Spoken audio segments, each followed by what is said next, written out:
Bonsoir. Du coup, c'est la dernière conférence de la Ragnagna Party 2023. Merci à tout le monde d'être resté jusqu'au bout. Nous allons faire honneur à cette dernière table ronde en disant des choses, je vous promets, vachement intéressantes. Du coup, moi, c'est Marie. Je travaille pour l'association Nouveau Cycle. Et j'ai le plaisir, du coup, d'accueillir pour cette table ronde où nous allons parler du genre, mais pas que, finalement. Vous allez voir, c'est assez large, ça veut un peu tout et rien dire, finalement. Donc, je vais laisser se présenter, nous sommes pas mal nombreuses. Je vais laisser présenter mes acolytes.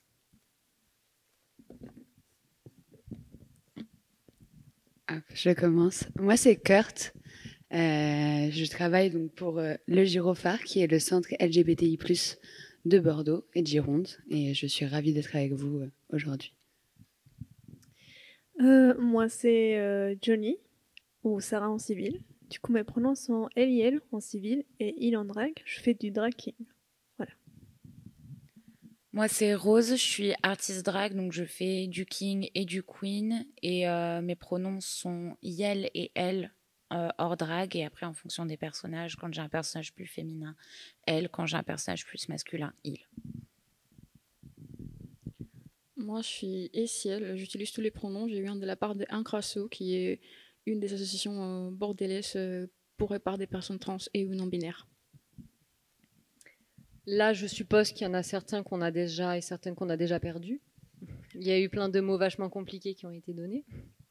Vous inquiétez pas, ça fait partie de la table ronde. C'est-à-dire qu'à un moment donné, on va essayer d'expliquer ces mots pour repartir de là où, si on se représente à la fin, je pense que tout le monde pourra à peu près comprendre ce qui a été dit. Voilà, c'était le but. Pourquoi cette table ronde ? Après avoir parlé de l'orgasme, après avoir parlé des règles, c'est parce que parler, c'est vraiment une position qu'on a avec l'association Nouveau Cycle, venir parler de l'ensemble de ces sujets, de la santé gynécologique par exemple, il est impossible finalement, peu importe les publics avec lesquels on est, de faire fi du genre qui vient questionner l'identité, qui vient... mais nous, peu importe les personnes avec qui on est, finalement, quand on vient parler des règles, on finit très souvent par parler du genre. Et en même temps, encore une fois, on reste dans quelque chose d'assez vague, donc on va peut-être commencer par ça. Peut-être essayer de poser quelques mots, définir un petit peu ce qu'on entend par le genre ou les genres. C'est vrai que moi, j'ai tendance à le mettre au pluriel. C'est mon petit caprice d'avoir écrit le titre « Les genres » et pas « le genre ». Mais peut-être qu'on pourrait commencer par une petite définition. Alors, on va essayer de ne pas en faire des caisses sur les définitions et pas ressortir avec la tête comme un melon. Mais peut-être poser ce qu'on entend par le genre. Et peut-être, Kurt, tu pourrais nous expliquer un peu le côté historique, finalement, du genre et des identités de genre. J'ai mon propre micro. Donc, le genre, finalement, c'est un construit social. Donc, par exemple, en France, on a un rapport au genre qui est relativement binaire. Homme, femme, et la société est construite autour de ça, mais c'est aussi la société qui crée ce concept et cette binarité.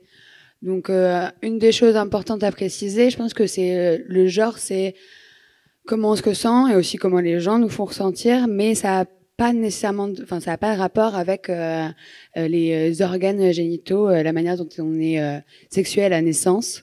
Donc voilà.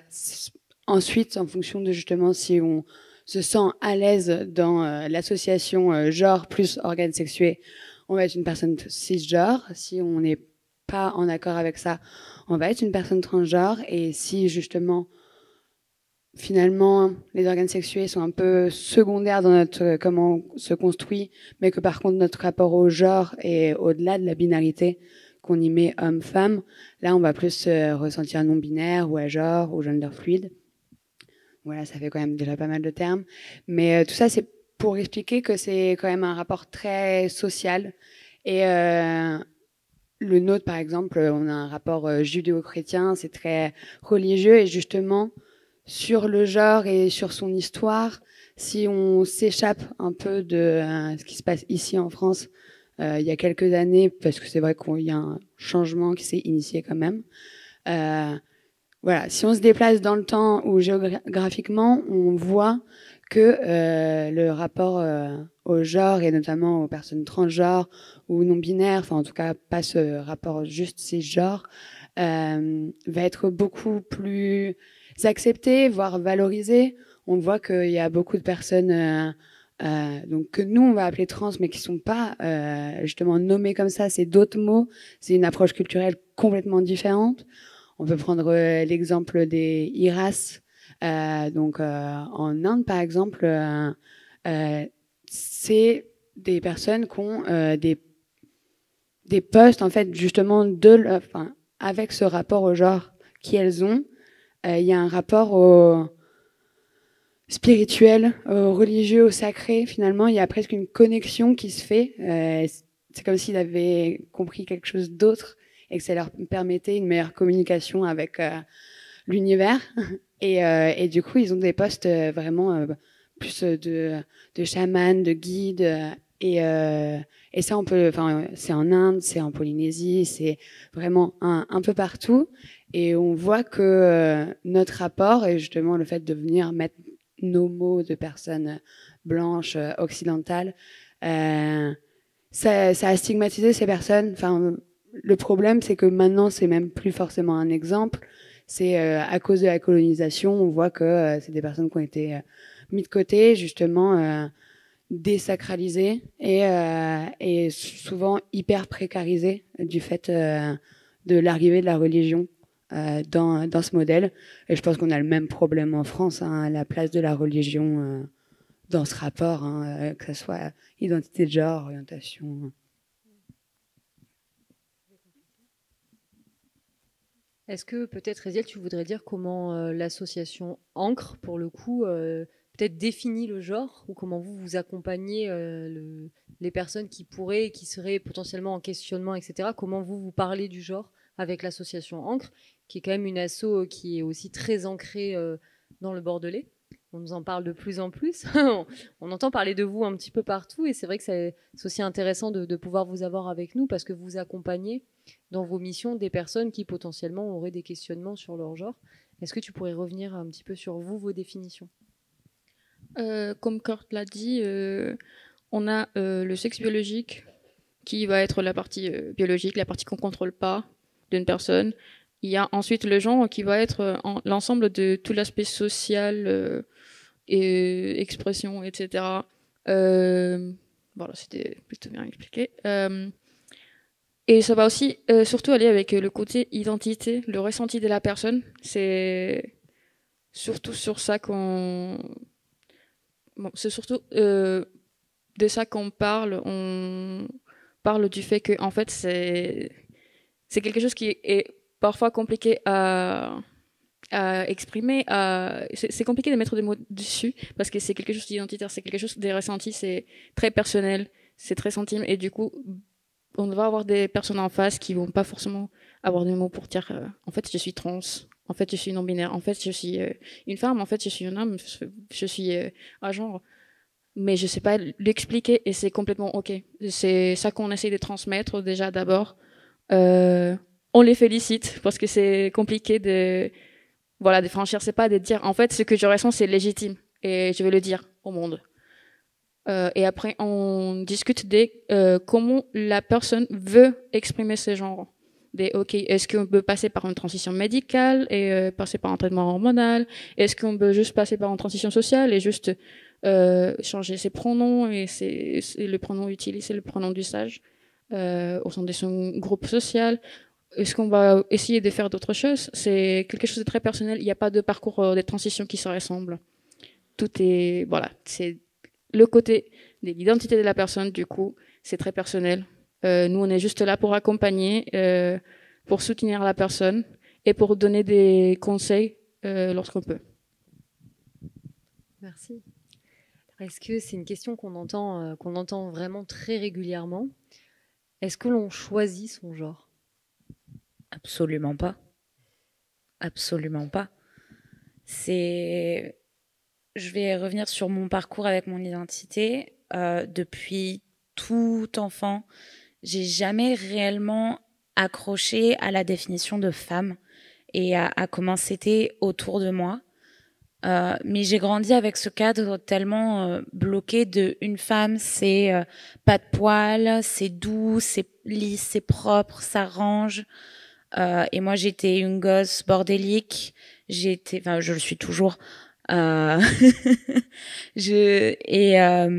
et j'allais m'encrasser tout le temps, plein de trucs. Et j'ai des poils. Et waouh, ils sont noirs, et ils sont longs. Et quand j'étais petite, je me disais, mais pourquoi je suis pas un garçon, en fait? Parce que, pourquoi j'ai autant de poils alors que je suis censée être une fille?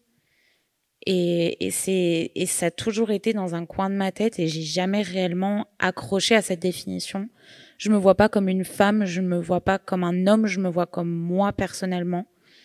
Et il y a aussi ce fait de mon vécu et de comment les gens me voient, qui fait que je me désolidarise pas complètement du fait d'appartenir à cette identité de femme. Et ce qui fait que je garde le pronom elle et que ça me gêne pas que les gens s'adressent à moi de manière féminine, parce que ça reste ma réalité sociale dans la vie de tous les jours. Quelqu'un qui me connaît pas, qui n'a pas autant de réflexion sur son identité ou qui est pas allé comprendre un peu plus ou avoir un peu plus de visibilité sur les identités autour, va me voir et dire c'est une femme, point. Et c'est quelque chose qui m'a mis beaucoup de temps, surtout quand j'ai commencé. Ça fait maintenant 2 ans que je suis arrivée à accepter cette identité-là. Ça fait fin novembre, ouais, donc c'était à peu près 2 ans maintenant.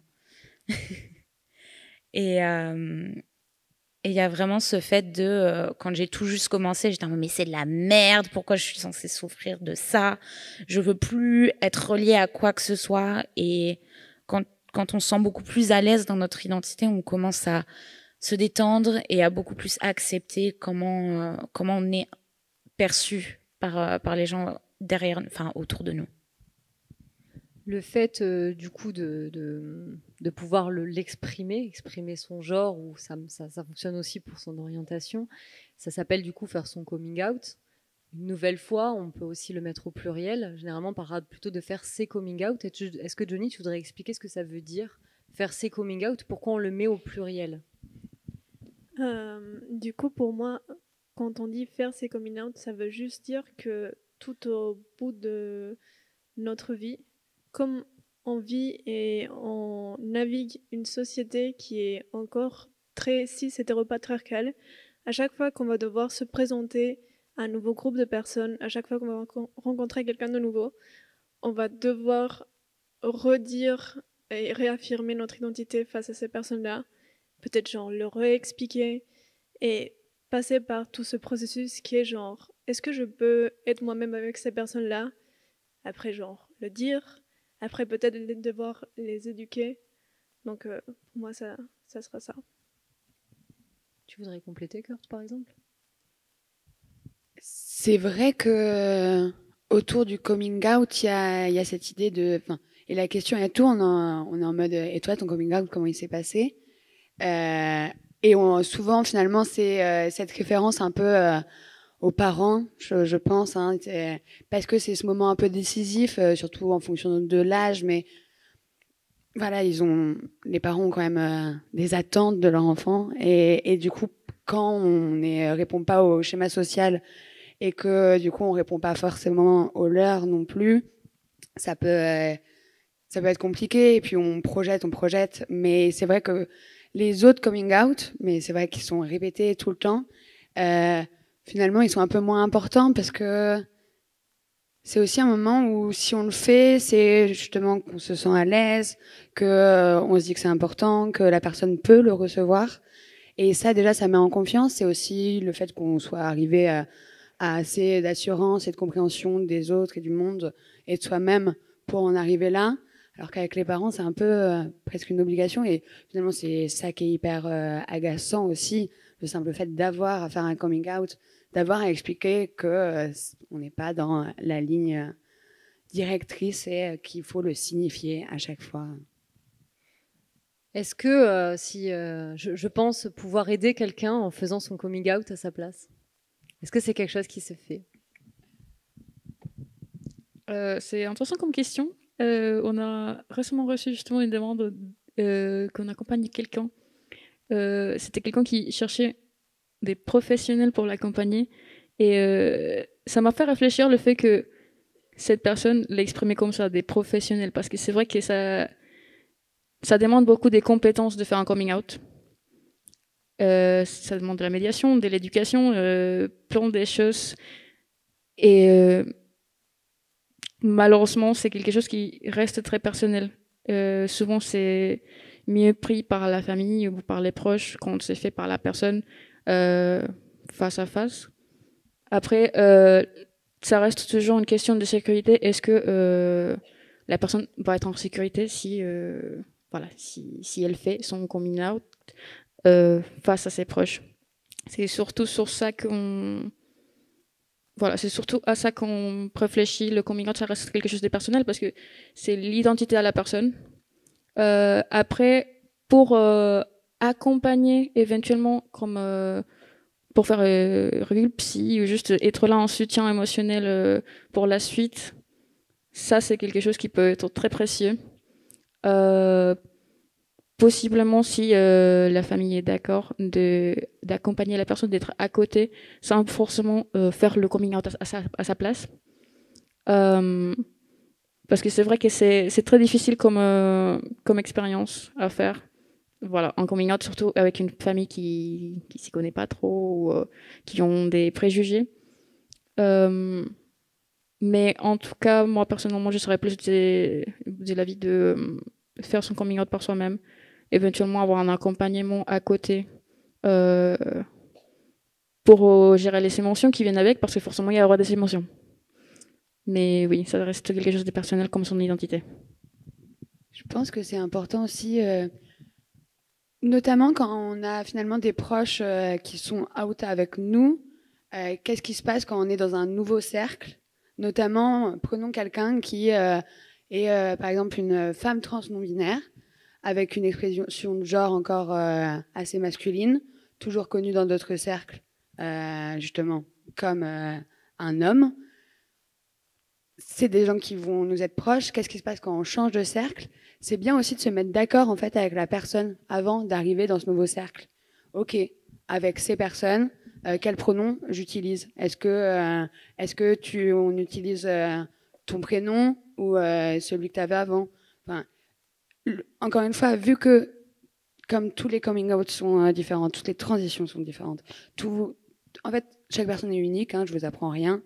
Et du coup, c'est important de juste être dans la communication et de conscientiser le fait que ça va être un sujet et voir comment on le traite, mais ensemble. Pas le faire à la place de la personne et pas penser qu'on sait mieux que la personne. Toujours dans le consentement, de manière générale, pour n'importe quoi. De toute façon, maintenant, tout le monde est briefé sur le consentement. Il y a eu plusieurs tables rondes. Il y a eu Charline qui était avec nous. J'avais une autre question. C'est vrai qu'on a... Peut-être que ce qui peut aider, enfin dans les témoignages que j'ai pu avoir ou dans ma propre expérience, ce qui peut aider, c'est de pouvoir poser aussi des mots. C'est avant de faire un coming out, c'est de savoir que ce que je trace, mes questionnements ou ma réalité est une réalité pour aussi d'autres personnes. Et c'est aussi, selon moi, tout l'intérêt aussi de venir poser des mots. C'est vrai que là, on ajoute beaucoup de lettres après le LGBT. Et c'est vrai que c'est une remarque qu'on peut avoir assez régulièrement sur LGBTQIAP+. On se dit, mais c'est quoi la suite? Maintenant, il y a le plus, donc ça va, ça calme le monde généralement. Mais du coup, il y a encore, malgré tout, donc on comprend l'intérêt de venir poser des mots, on comprend certaines réalités. Est-ce que vous pourriez peut-être revenir sur les termes que l'on n'utilise plus?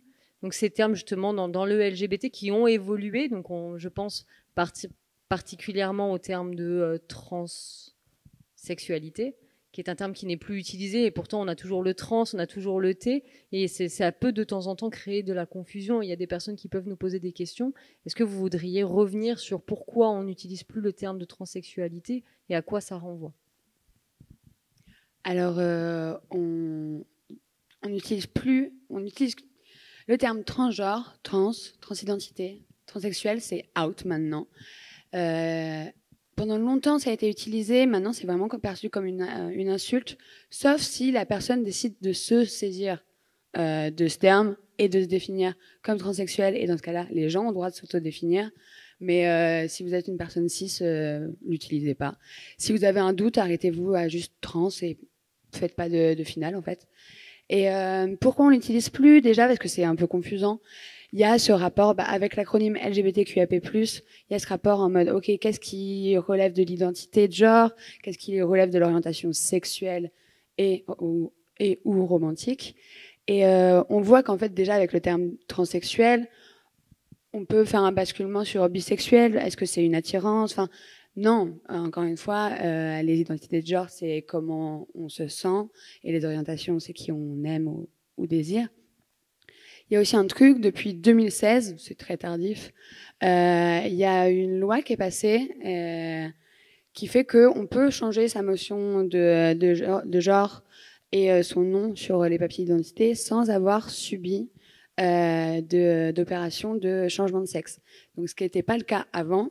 Donc, ça voulait quand même dire que jusqu'en 2016, pour que les papiers d'une personne trans correspondent à son genre, il fallait qu'elle soit stérilisée. Parce que c'est ça aussi, une opération de changement de sexe. Donc, c'est quand même hyper lourd, hyper... je pense que vous avez compris l'idée.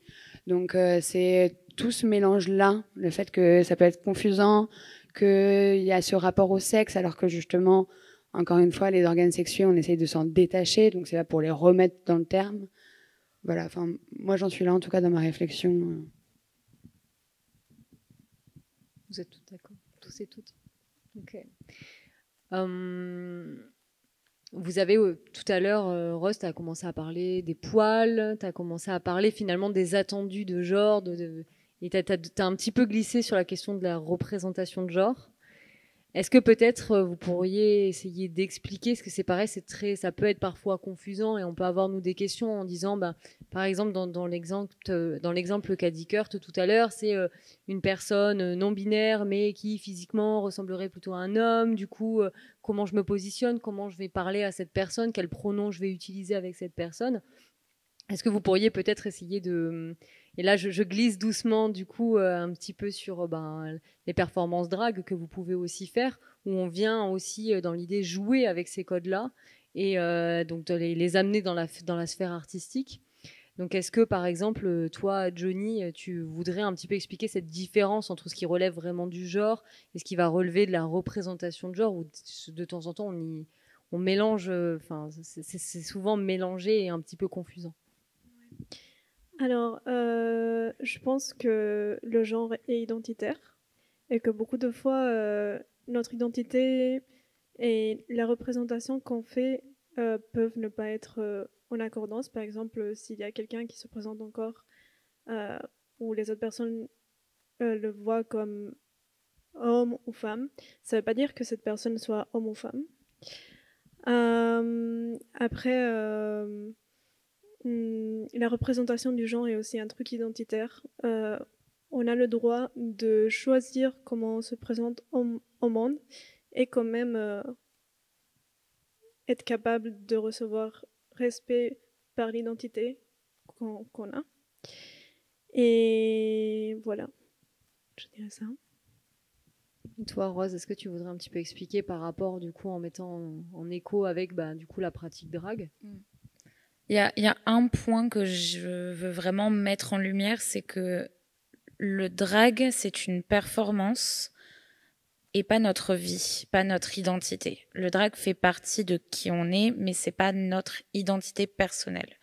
Et donc, du coup, il faut vraiment faire la différence entre personnes trans et drag. Même si il y a énormément de personnes trans qui font du drag et les pionniers et pionnières de l'art drag sont des personnes trans. Ça reste des deux identités séparées et le drag est une forme théâtrale d'expression qui est née par juste besoin de se moquer de ces carcans de genre qui, dans la vie de tous les jours, peuvent être difficiles pour pas mal de personnes. Et c'est surtout ce point-là que je voulais ramener en particulier. Et après, il y a aussi le fait que sur nos expressions de genre, donc l'expression de genre, c'est comment on est perçu et comment nous, on se représente face aux gens par rapport à nos identités. Donc une expression de genre, c'est comment on identifie une personne par leur apparence extérieure. On n'a pas de représentation de à quoi ressemble une personne non-binaire. On ne sait pas à quoi ressemble une personne non-binaire. On va se dire, c'est quelqu'un d'androgyne, mais encore une fois, qu'est-ce qui est androgyne dans un corps, comment on le voit, et des cheveux courts, j'en ai, mais d'autres, des femmes ont des cheveux courts, des hommes ont des cheveux courts, des femmes ont des cheveux longs, des hommes ont des cheveux longs. Il y a en fait cet aspect-là de peu importe comment la personne se présente, l'important c'est de faire attention à quand on peut et quand on voit que on peut amener la question et où la personne parle de ces sujets-là, de vouloir poser la question pour comprendre mieux. Mais la chose que je conseille le plus, par exemple, pour savoir comment adresser une personne, c'est de voir comment la personne elle-même parle d'elle, par exemple. J'ai déjà eu des gens qui me corrigent parce que je qualifie pas toujours mes adjectifs au féminin et qui me corrigent et qui reprennent et qui corrigent l'adjectif au féminin parce que dans la vie de tous les jours, je présente comme une femme.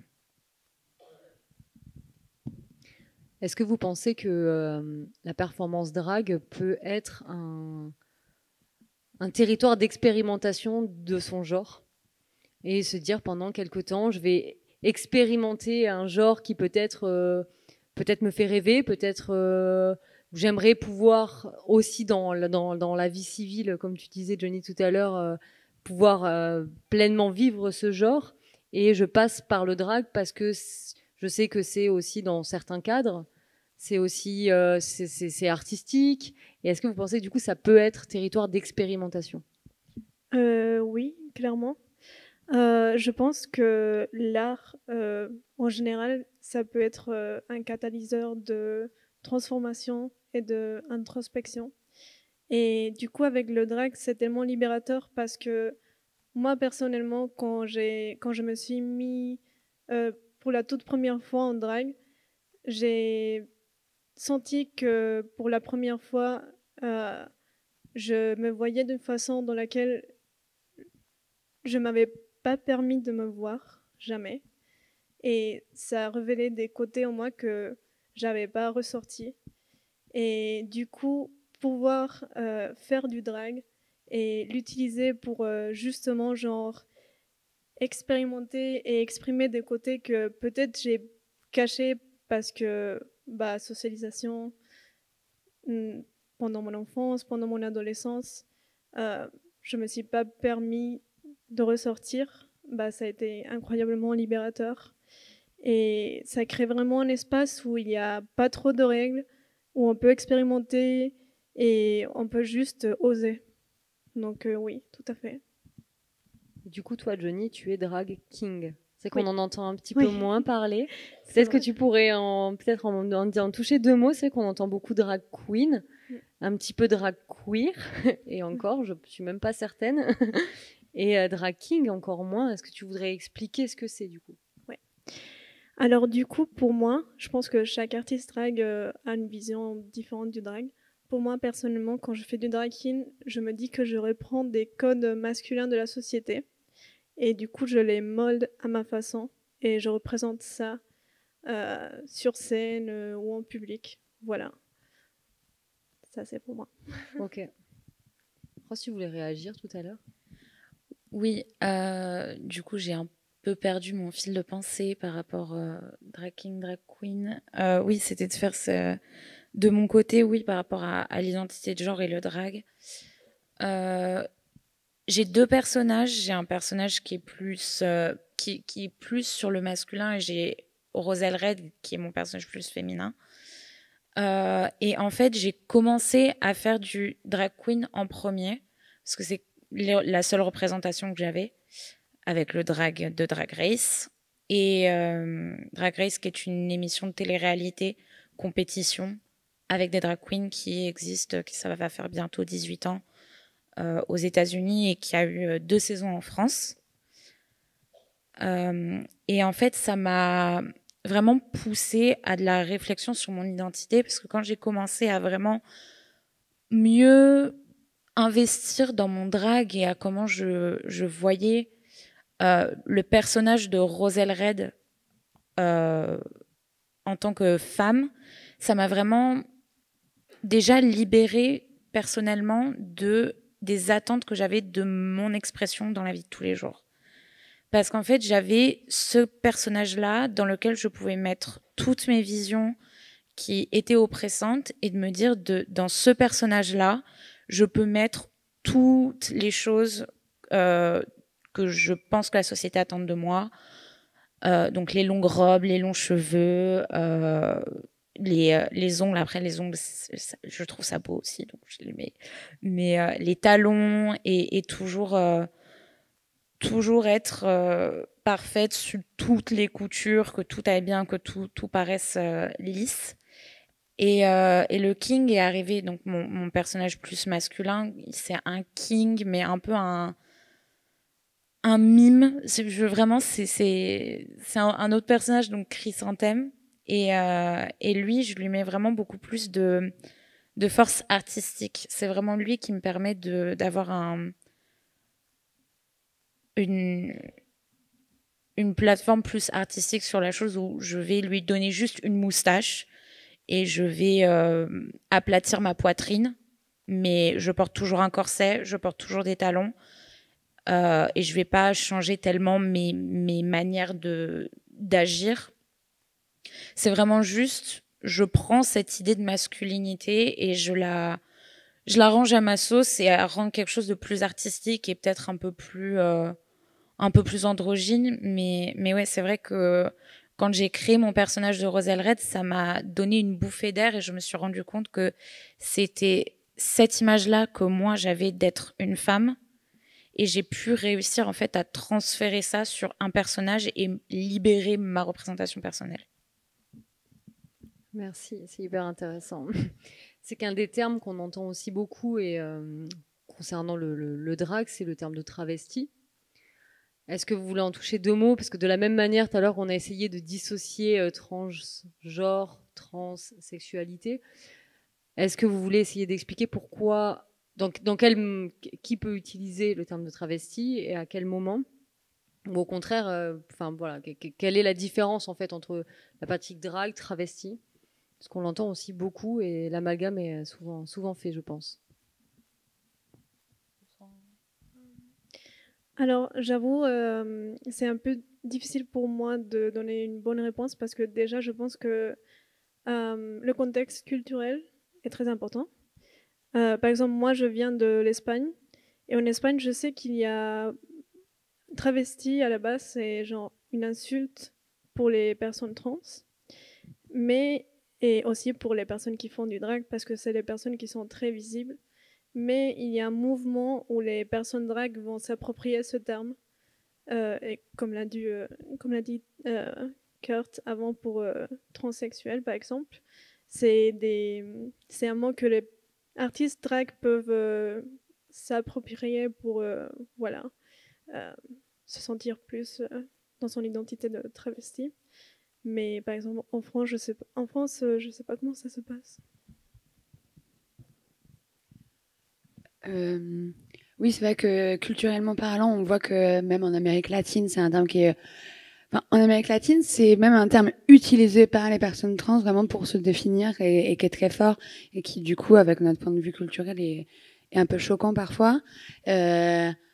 En tout cas, dans la pratique qu'on a au Gyrophare et des personnes que j'ai pu rencontrer et qui se définissent travestis, c'est le fait d'avoir des moments où justement on vient performer le genre un peu opposé au sien, mais finalement dans lequel on va aussi se sentir à l'aise, mais ça a des moments bien définis et c'est pas être une personne trans, le genre est par exemple bel et bien homme, mais on va apprécier de performer le genre féminin à un moment T.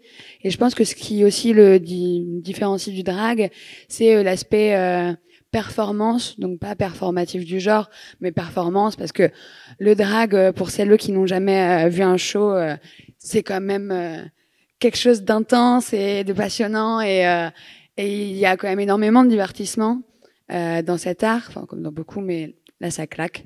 Alors que les personnes qui se définissent travesties, souvent c'est pas, voilà, juste elles sont à l'aise avec une robe, des talons et du make-up à certains moments de leur vie. C'est plus personnel, généralement. Je sais que c'est un terme qui était beaucoup plus utilisé, par exemple, dans les années 20-30 en France pour des femmes trans. Et c'était les premiers termes qu'elles se sentaient d'utiliser parce que c'était les termes les plus connus. Et c'est à peu près les seules infos qui me reviennent là-dessus. Mais c'est vrai que c'est un terme avec transsexuel qui, je pense, appartiennent beaucoup plus aux femmes trans en particulier.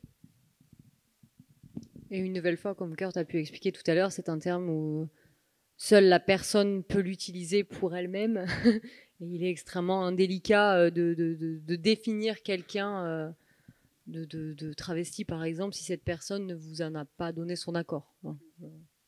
C'est un petit peu la règle. Ben justement, il nous reste à peu près un petit quart d'heure et j'aimerais bien qu'on ait un temps quand même de questions, de vos questions.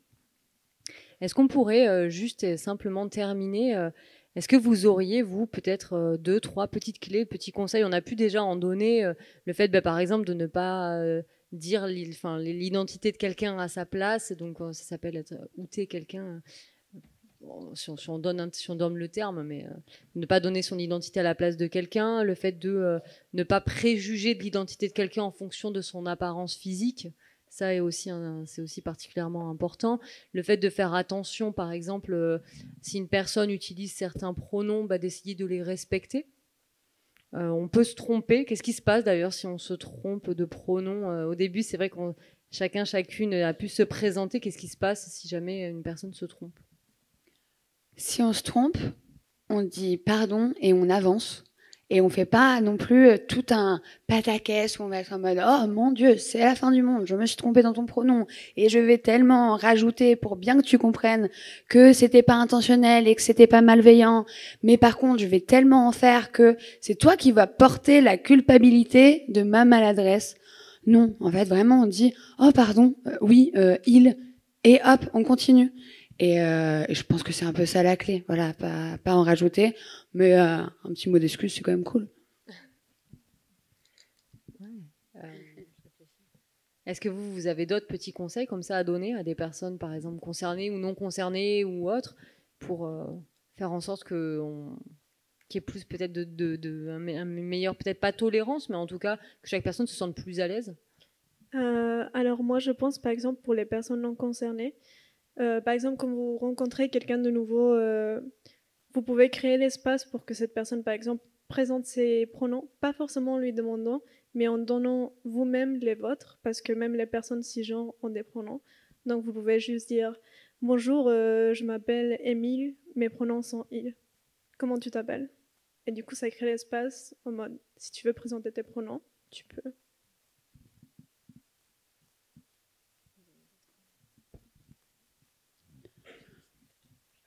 Les questions intrusives, on les oublie en fait. Enfin, il y a des niveaux d'intimité avec lesquels on arrive avec les personnes, et ça c'est valable pour un peu tout. Je veux dire, quand je vais chez la boulangère, je lui demande pas quelle est sa position sexuelle préférée, à même raison, alors que c'est quelque chose que je pourrais demander soit à un partenaire, soit à mes meilleurs amis. Mais voilà, il y a des niveaux d'intimité et on voit que sur les questions d'identité de genre, il y a des choses que les gens se permettent et sont hyper intrusifs. Donc il y a cette obsession pour les parties génitales. Vraiment l'idée, alors que ça pour les personnes cis non plus, on ne sait pas ce qu'il y a, quelle est la forme, à quoi ça ressemble, enfin comment elle fonctionne. Non, on laisse tomber ce qu'il y a dans le pantalon des gens et on se concentre juste sur voilà leur autodéfinition et pareil, on demande pas ah, mais c'est quoi ton vrai prénom? Il y a pas de, enfin, son vrai prénom, c'est le prénom que la personne présente, et je pense que c'est plutôt logique. Mais bon, c'est important à repréciser. Et comment on s'adresse, c'est une question que j'ai très régulièrement, à une personne non binaire, justement par rapport à ses pronoms. Souvent, on me dit, mais moi, je sais pas, en fait, je sais pas, parce que on a utilisé, Kurt a utilisé le pronom à elle. Il y a eu Yel, je crois, après qui a été utilisé. Comment après, voilà, quels sont les mots qu'on peut utiliser avec cette personne? Si vous avez quelques conseils, je sais que ça c'est des questions qu'on a régulièrement et des blocages, donc des personnes qui disent j'espère ne jamais croiser de personnes non binaires parce que je ne saurais pas leur parler. Déjà, ça dépend des personnes non binaires. Moi, je me considère comme une personne non binaire et moi, je laisse les gens utiliser les pronoms qu'ils souhaitent avec moi parce que je sais très bien que ça peut être compliqué au début. Du coup, ça reste un choix personnel. Il y a des personnes qui vont dire voilà, je suis non binaire, mais mon pronom, je préfère il et je préfère des accords féminins ou voilà. Déjà, suivre en fonction de ça. Sinon, si c'est quelqu'un qui utilise le pronom Yel ou d'autres néopronoms, les utiliser. C'est plutôt simple, la personne vous donne le pronom dans sa présentation. Et niveau accord neutre, on peut utiliser le langage épicène et le langage inclusif. Du coup, peut-être éviter les mots genrés. Il y a toujours des petites alternatives. On peut aussi formuler les choses d'une façon différente pour pas devoir accorder aux gens. Ça, c'est la technique la plus facile quand on s'y connaît pas. Mais il y a des ressources pour apprendre à utiliser le langage inclusif. Même sans parler de non-binarité, c'est quelque chose qui est utilisé dans pas mal des milieux féministes. Et ça vient aussi avec le langage épicène aussi. Mais en soi, le mieux, c'est juste d'éviter des gens et la personne si... voilà, si on ne connaît pas trop, si on connaît pas trop ces mots, si on ne sait pas trop comment remplacer, et sinon juste d'être honnête avec la personne, juste dire je m'excuse en avant si jamais j'utilise un mot genré, j'ai pas l'habitude, et de juste faire de son mieux. Moi personnellement, je suis plutôt compréhensif avec ce type de sujets, et je pense que pas mal d'autres personnes non binaires le sont aussi, parce qu'on a justement cette habitude. Donc déjà que vous faites un effort, on apprécie. Et Internet a des ressources incroyables, et si vous voulez vraiment pas faire d'erreur, il y a énormément de ressources sur Internet, sur n'importe quel compte Instagram d'activistes. Je vois Lexi c'est Aggressively Trans, qui a des ressources incroyables. Donc, si vous voulez vraiment faire attention, vous avez une myriade de ressources qui sont trouvables à quelques clics. Il faut savoir que c'est une gymnastique mentale et que, comme n'importe quelle gymnastique, c'est de l'entraînement. Et plus on s'entraîne, plus on est à l'aise. Donc, voilà, commencez à dégenrer votre langage et on se revoit dans 6 mois et vous êtes au top. Juste une chose aussi, c'est bien d'éviter c'est quelque chose sur lequel les gens bloquent, je sais pas pourquoi, d'éviter le bonjour madame ou bonjour monsieur. C'est bien bonjour, c'est très bien, voilà. Oui, ça marche très bien. Et juste en général, de parler à la personne comme si c'était un humain, sans forcément penser à genre cette personne ou etc. C'est très bien aussi. Merci. Est-ce que vous avez des questions? Je voulais rebondir sur le titre de la table ronde. Je suis infirmière en pédopsychiatrie et j'accompagne, il n'y a pas une semaine sans qu'il y ait des jeunes qui se questionnent sur leur genre ou qui sont trans. Malheureusement, quand c'est des mineurs, on ne les prend pas du tout au sérieux et on pense que c'est un effet de mode. Pas moi, hein, mais mes collègues, malheureusement. Et malgré le fait que ça fasse peut-être 2 ans qu'ils se genrent au masculin, etc., on ne les prend pas du tout au sérieux.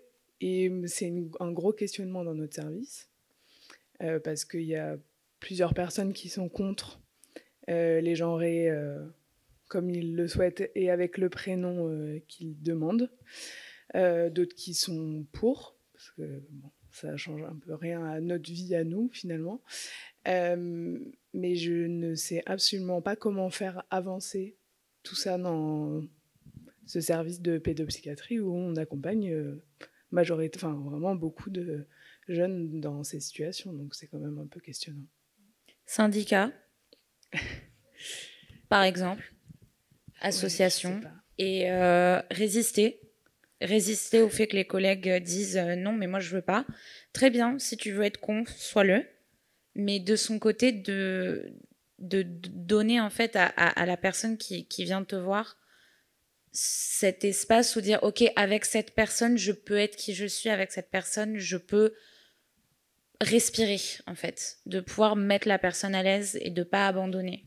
Et plus va y avoir des gens qui vont continuer, plus en fait tu vas avoir des gens qui vont te poser des questions à toi, et donc du coup qui vont peut-être pas aller venir vers la personne concernée, qui vont te dire mais pourquoi toi tu continues à le faire, et donc du coup de ton côté tu vas pouvoir essayer de faire bouger les mentalités petit à petit parce que toi tu continues à le faire, et d'autres personnes qui se posent la question, qui se sentent pas à l'aise de le faire, tenteront aussi de respecter. En effet, oui, syndicats, tout ça. Vous pouvez vous approcher des associations. On fait des interventions, des sensibilisations, justement pour parler de ce type de sujets. On est préparé justement à faire face à des personnes avec ces propos un peu transphobes. On peut justement vous accompagner dans ce type de situations. Le plus important en tout cas, c'est d'éveiller à la santé mentale des petits, sachant que depuis une âge si jeune, ils doivent faire face à de la transphobie, et c'est dur. C'est dur pour une personne adulte, c'est encore plus dur pour un enfant. En tout cas, bravo d'être là en tant que soutien pour ces enfants, de protéger les petits enfants trans. En tout cas, nous, en tant qu'association, on fait des sensibilisations. Donc, si c'est jamais quelque chose d'envisageable, n'hésitez pas à nous contacter. Ouais, je vous suis sur Instagram.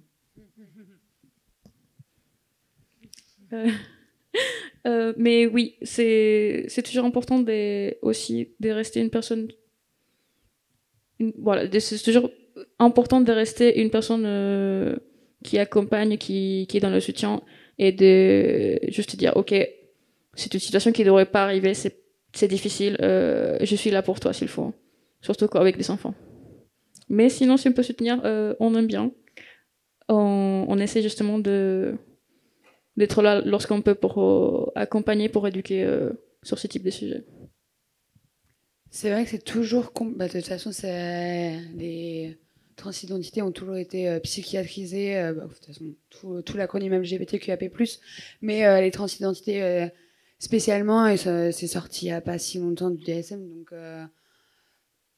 Donc c'est logique, d'autant plus quand c'est des enfants. Les enfants, on a tendance à leur mettre des mots dans la bouche sans qu'ils le veulent. Et justement, parce qu'ils n'ont pas le droit de citer...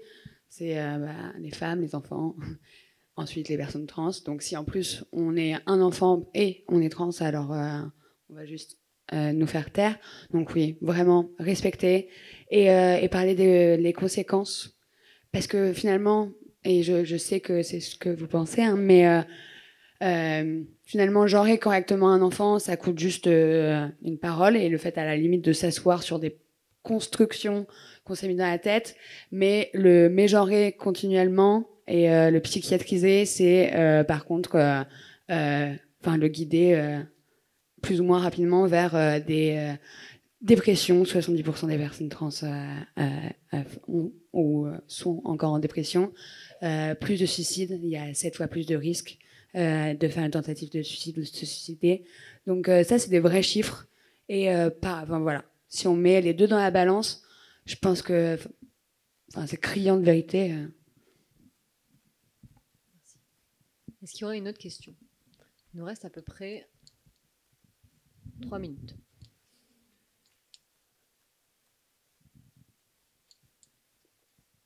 On a été extrêmement clair. Donc, on a un public déjà conquis. Ouais. Déjà hyper renseigné. On mord pas. Ah, une petite question devant.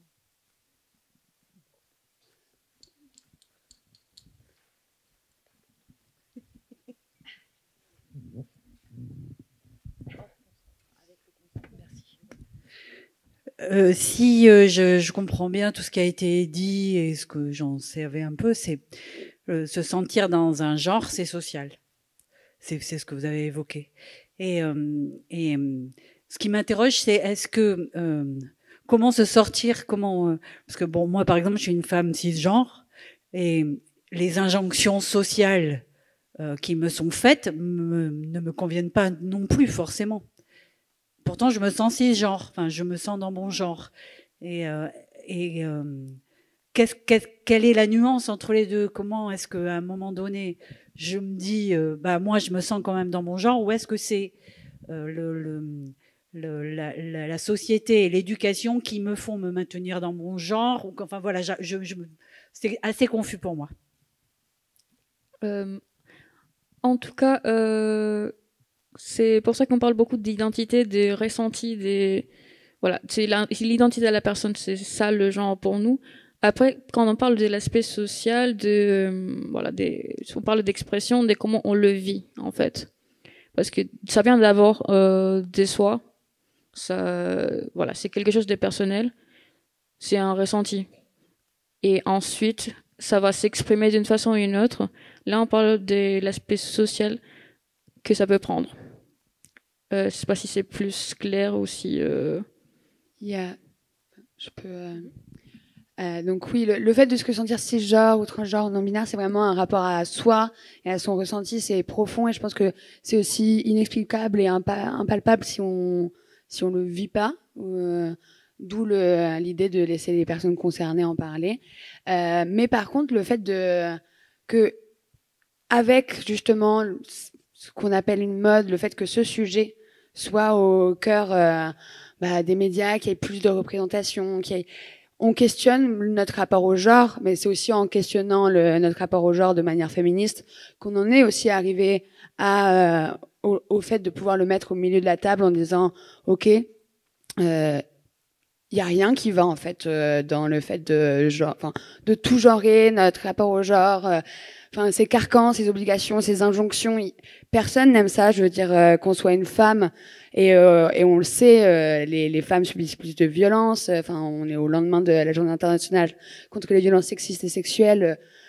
Les chiffres sont là et on voit que en questionnant le genre, notamment pour certaines personnes non binaires, il y a aussi l'idée de se dire aussi non, finalement tout ça c'est absurde. J'ai envie de m'en détacher et j'en ai marre de le subir, mais quand bien même on met le doigt dessus en disant ok, je suis une personne non binaire ou je suis une personne transgenre, dans tous les cas on va subir tout ça parce que on va subir un parallèle, soit on va subir de la transphobie, soit on va subir le fait de pas correspondre aux normes. Donc dans tous les cas les injonctions et les obligations sont encore là. Par contre, quand on est plus en accord avec soi-même et justement qu'on a commencé à capter ce qui nous gêne dans toutes ces représentations, ça permet de les transcender justement et de les mettre de côté aussi et de choisir ce qui nous convient et ce qui nous convient pas, ce sur quoi on veut lutter, ce avec quoi on est à l'aise. L'idée des pronoms tout à l'heure, c'est le fait aussi d'utiliser par exemple pronoms non binaires et pronoms par exemple moi c'est elle et elle. On voit que on a tous un peu un pronom non binaire, mais à la fois d'autres pronoms. Je crois qu'il y a aussi l'idée d'être en accord avec le fait que les gens soient inconfortables avec cette fluidité, parce qu'on n'a pas l'habitude, qu'on est dans un monde hyper binaire sur tellement de choses. Mais c'est en saupoudrant au fur et à mesure, on plante des graines, on commence à élargir le langage, les concepts. C'est là en fait qu'on va arriver à enlever les injonctions et les violences, en se rendant compte que tout le monde en subit. Les hommes aussi, la virilité toxique, c'est cool pour personne. Voilà, je pense que vraiment l'idée c'est la fluidité et c'est ça en fait qu'il y a aussi dans le genre et ce qui est mis dans les médias, dans les discussions, dans les tables rondes. Finalement, c'est une approche plus fluide de ces questions qui est importante. Ne pas être d'accord avec ce que tu vis dans la vie de tous les jours en étant une femme et en te présentant comme une femme, ça ne te rend pas moins une femme cis, puisque tu te sens à l'aise et tu dis oui, je suis une femme cis. Ça te transforme pas non-binaire. Tu ne deviens pas non-binaire comme ça. C'est ton identité, c'est personnellement comment tu te ressens.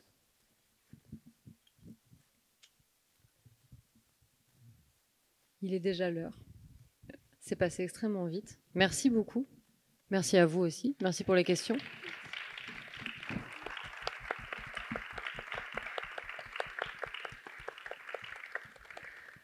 Eh bien, ça y est, c'est la fin des tables rondes de nouveau cycle pour cette édition de Ragnagna Party. Merci à tout le monde. Merci pour votre confiance une nouvelle fois. Et puis, on se revoit dans 2 ans pour Ragnagna Party, prochain Ragnagna Party. Et sinon, évidemment, on peut nous retrouver sur nos vulvaventures, sur nos soirées, sur nos interventions. On fait un paquet de choses, je pense, vous l'avez compris, avec Nouveau Cycle. Donc, n'hésitez pas à continuer de nous suivre, à nous soutenir. Et merci. Et bonne fin de dimanche à tout le monde. Et merci Marie.